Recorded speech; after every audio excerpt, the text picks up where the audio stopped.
Right, welcome again to our third lesson on functions. Today we're going to be looking at how to find the range when the domain is restricted. When the x values are restricted between, say for example, 4 and 1, what will be the corresponding y values or output? Okay. Now, when is a linear function like this? When it's a straight line graph like this, all you need to do, pick the smallest value of y, smallest value of x, put it there, find the value of the range or the value of the output, then take the highest value of x, put it there, and find the corresponding value of the output. Those would then be the limits of your range. Okay. So picking the smallest one here, I've got f of 1, put that in there, it's going to be equals to 3 times by 1 take away 2, which is going to be 3 take away 2, which is basically 1. Okay, so when x is 1, y is going to be 1 as well. Now, what about when x is 4 on the higher side? Y is going to be 3 times by 4 minus 2. Now, 3 times by 4 is 8. 8 minus 2 is basically going to be equal to, 3 times by 4 is 12. Sorry, 3 times by 4 is 12. Take away 2 is basically 10. So the value of your range, f of x, the values of y, would lie between 10 and 1. So this then become your range. Okay, these are your y values. So your y value is going to be between 10 and 1. 10 included because it says x is less than or equal to 4. So the 4 will give you a 10 exactly. And this one as well will give you the 1 exactly. And they're both included because it says bigger than or equal to and less than or equal to. So that then will be the range you want to have. Now, another way of doing it is to basically sketch a graph and then just look at how the graph looks like. You should be familiar with how to sketch the graphs of straight line. Think about y equals to mx plus c. You should be able to sketch that with a lot of ease. Okay, so we have in here y equals to mx plus c, where m is a gradient. Okay, so m is a gradient, which is 3, and then c is a y-intercept, which is basically -2. So this graph should cross as -2 and have a positive gradient rising up. Okay. So if you look at it, it's going to be a straight line where y is giving us a 10, isn't it? So when x is 4, then y is going to be a 10. And when x is 1, then y is going to be 1 as well, like we did earlier. The line is going to cross at -2, which is the y-intercept, and the line is going to have a gradient of 3. So it's a positive rising line like that. Now, I want you to notice that if I chop the graph at 1 and 4 on the x-axis, it's as if I'm going to be chopping it at 1 on the y-axis and at 10 on the y-axis. We say that the gradient, we say that the range is between 1 and 10. Okay, so the range f of x is going to be between 10 and also, of course, 1 like that. So that's going to be your answer. So the range of f of x is f of x less than 10 and f of x bigger than or equals to 1. Less than 10 or equal to 10. So that's how to find the range when the domain is restricted, and it's quite easy for a linear graph. Just sub in the two values. Those two values will give you the maximum and the minimum corresponding y values. Now pause the video and have a go at question 2, please. Pause the video.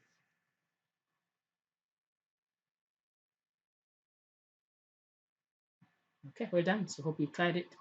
Right, so what I'm going to do now, I'm just going to pick a random question. Let's pick question D. It looks a bit different.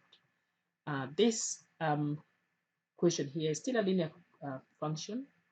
If I look at it this way, that x over 4 is the same as 1 over 4x. It's the same thing. So with this equation, I can look at it as y equals to mx plus c, where m is going to be 1 over 4. Yeah, so that's going to be 1 over 4. And m is going to be 1 over 4, and the y-intercept is going to be 0, if you look at it carefully. So y-intercept is going to be 0 because there's nothing there. So that's going to be 0. So that's what it is. Okay. So what I want to do is just get the two corresponding values. So let's try. So f of -4 equals to negative 4 over 4, which is going to be negative 1. Done.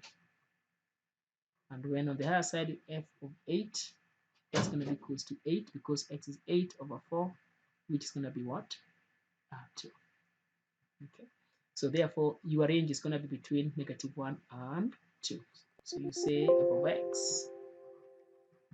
So you say f of x. Sorry about that. My laptop is playing about today. So f of x, okay, lies between 2 because that 8 there is giving us a 2 inclusive because of that, less than or equal to. So that's why I'm writing that line there at the bottom. However, on the lower side, your value has to be bigger than negative 1. Okay? And then negative 1, like that. So that's how to do that. So I'm just going to show you an answer, so then you can just basically mark the remaining parts of the equation. Okay? So just do your marking quickly.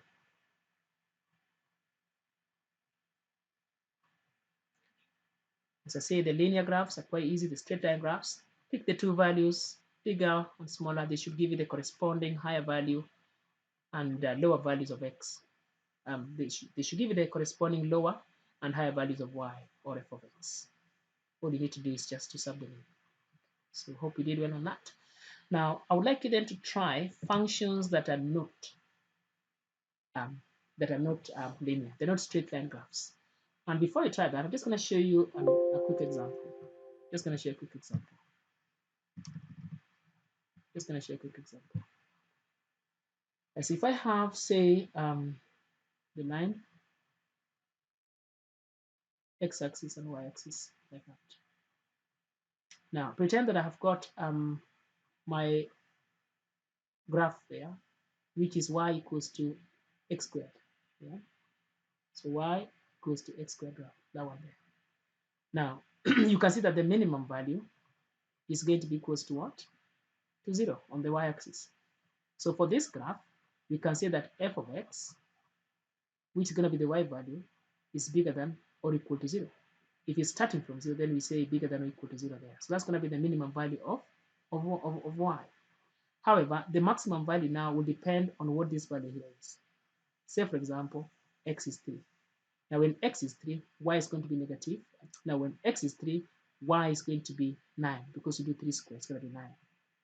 Okay, so we can now say that our f, x, the y value, must be less than or equal to 9. Okay, now putting all this together, we can say that f of x is less than or equal to 9. That boundary there at the top, so let's put 9 there. But f of x must be bigger than or equal to 0. Okay, so if you look at them, this is level 0 and that's level 9. So that becomes your f of x, that becomes your range. Okay, but that's going to depend on where you stop. Here, my maximum value for domain is 3. If I decided to go to 5, then that's going to change to 25 up there because it's going to be 5 squared, which is 25. So that will change to 25. But because I've limited my domain to be 3 and actually 0. So what I need to do here is basically to chop this one off. Okay, so if I chop it off, then this will just basically work. Now, so with that idea in mind, I want you to pause this video and find the domain for f of x being 2x squared, to find the range, sorry, for f of x being 2x squared, and then the bottom as well. So pause the video and have a go at it.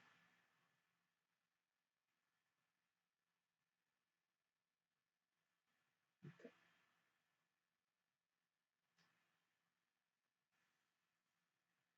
That's it. Hope you tried them. So now let's look at this graph first.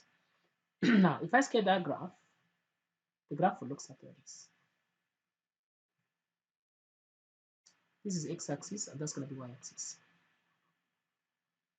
So that's going to be y-axis. Now, first of all, the graph is basically x squared graph, and it's being stretched up by a factor of 2. So it's going to be the normal x squared graph, but it's just going to be a bit steep. It's just going to be a bit steep because it's been stretched up. So it's just going to be a bit steep, okay, on both sides, like this. So that's the first thing I need you to understand. That's the first thing I need you to understand. It's going to be x squared graph. So that's going to be y equals to x squared times by 2. because it's been stretched. Okay. Right. So the next one is now to think about now what's happening now.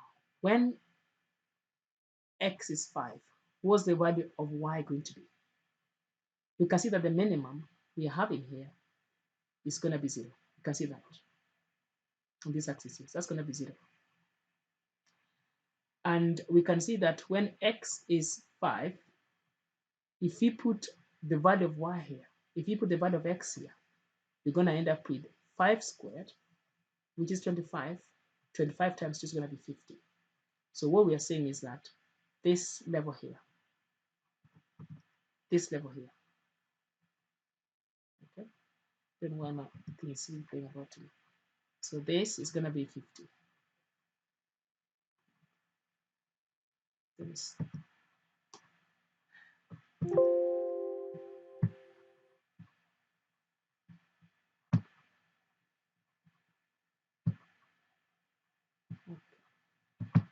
Yes, I'm just going to do that again. Sorry about that. Okay. So we are saying that it's going to be normal y(x squared) graph, but it's just going to be a bit steeper because it's been stretched. And what we are saying is that if the value of x is 5, then the value of y is going to be 25 there on the y-axis. That's y-axis, and this is basically the x-axis. Okay, so the higher side, I'm not 25 because you times it by 2. So that's going to be 50.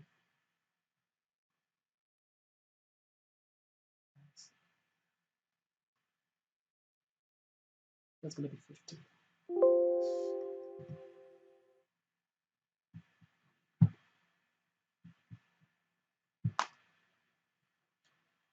That's going to be 50. Okay. So we've seen the highest value of range. Now, what about the lowest value of range? Now, 2 is not going to give us the lowest value over 0. Because if you look at this graph here, then you can simply see that the graph is telling us that the minimum point for y, the minimum point of y is 0. Now, but you see now, if we stop at level 2, being here, then the value of y is going to be that, which is not going to be 0 now because we've chopped the graph off. In other words, all this part has been cut off all the way down. Okay, so this is not going to be 0. It's going to be 2 squared, which is 4 times by 2 is going to be 8. So that's going to go there. Now, so if I was to draw the graph again, just for the part that has been restricted, we're going to look something like that. This one being a 2 with a corresponding 8 there, and this one being a 5, and this being a 5 with the corresponding value of 50 on that, like that. So therefore, that's going to be your answer. Now let's look at question 3, part C. Let's look at question 3, part C.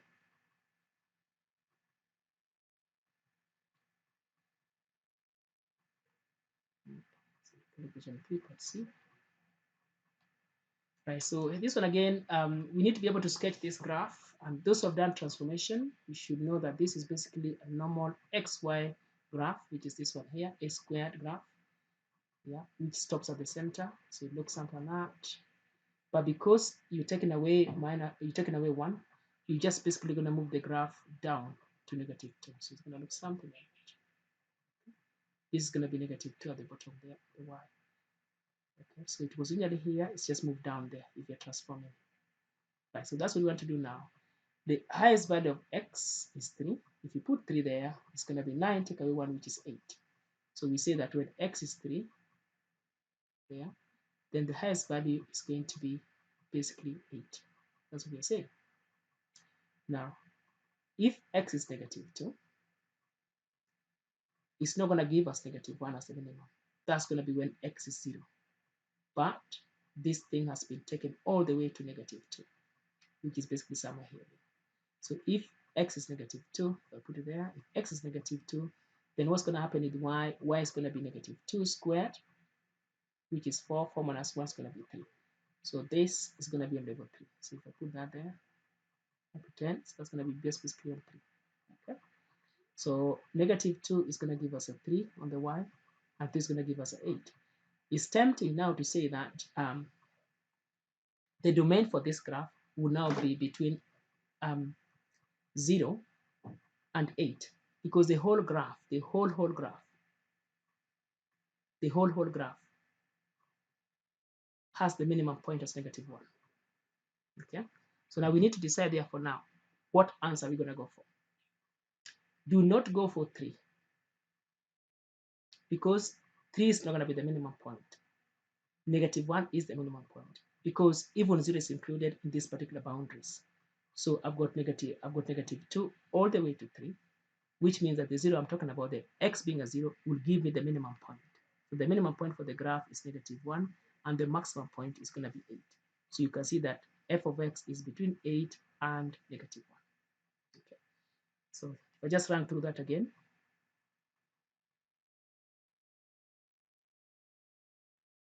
just going to go ignore that is crashed. Okay. The graph, if I was to draw it, would look something like that. This is going to be a negative. This is going to be a -1 at the bottom, because it's been transformed by that. Now that is going to be 3 on the x. 3 is giving us what? It's giving us a value of 8, being on the maximum side. So you can see that the maximum and the minimum is 8 and -1 respectively. Now, why we're ignoring these two, -2, is that -2 is not giving us anything less than -1. It's giving us a 3. So when x is -2, what's happening is that the corresponding y value is basically going to be 3, which is not the minimum. Okay, 0 is in between them, and 0 is giving us something minimum. So we now say that the range is between -1 and 8. Okay. Thank you very much, and we're going to look forward to the third video.